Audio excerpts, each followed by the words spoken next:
Good morning. Today I'm going to tell the story of Cain and Abel.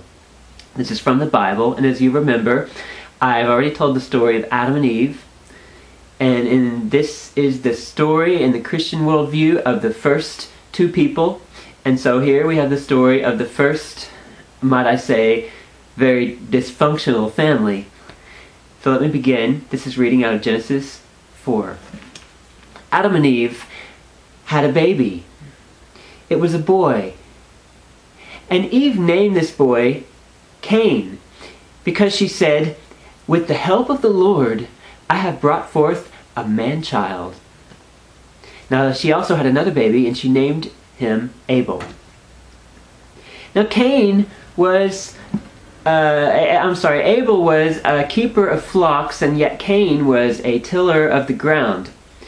Now in the proper time, Cain brought forth an offering of some of his fruit from the ground. He offered it up to the Lord. Now Abel, for his part, he offered some of the best, first and fattest of his flocks. Now the Lord had regard for Abel and his offering. However, for Cain and his offering, he had no regard. So Cain became very angry. His whole composure was downcast. And the Lord said to Cain, "Why are you angry? If you do what is right, will not your countenance be lifted? But if you do not, beware, sin is crouching at the door.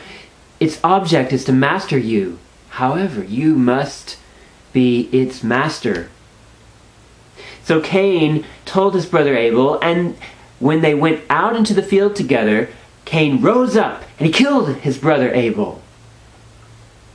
The Lord came to Cain and said, "Where is your brother Abel?" Cain said, "I don't know. Am I my brother's keeper?" The Lord said to Cain, "What is this that you have done? I hear your brother's blood speaking out of the ground. And look, you are cursed now from the ground.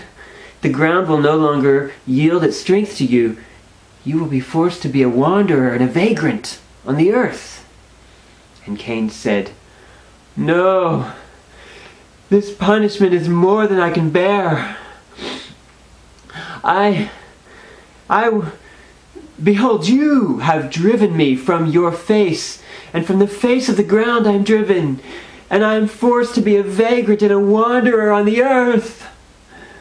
The Lord said, and Cain said, "And if anyone sees me, they'll kill me."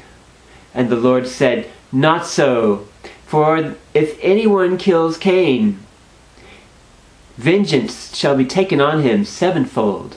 And the Lord put a mark on Cain, so that if anyone saw him, they wouldn't dare to kill him.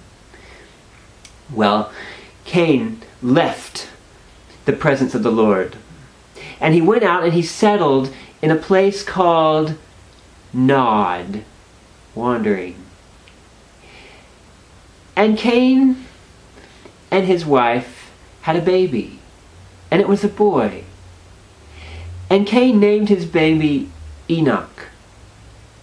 And Cain there built a large city, and he named the city after his boy, the city of Enoch. That's the story. But now I'm going to open the book again and tell you the epilogue. This is how the story ends. Cain had a son named Enoch. And Enoch's son was named Irad, and Irad's son was named Mehujael. And Mehujael's son was named Mehushael, and Mehushael had a son named Lamech. Now Lamech had two wives, Ada and Zillah. Ada had a son named, her son was named Jabal.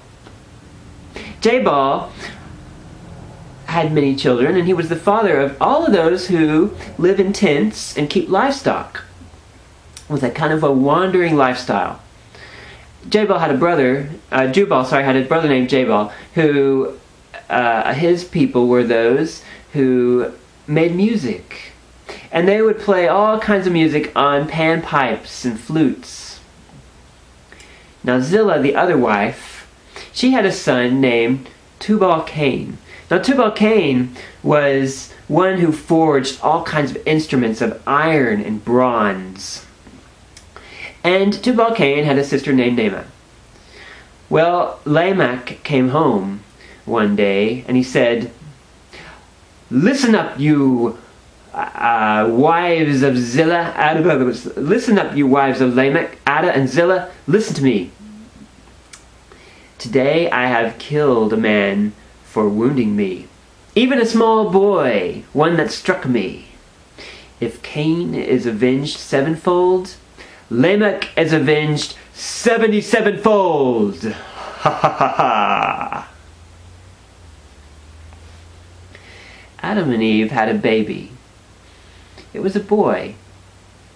Eve named the baby Seth, because she said, "The Lord has given me a gift, a new baby, to take place of the one that Cain killed."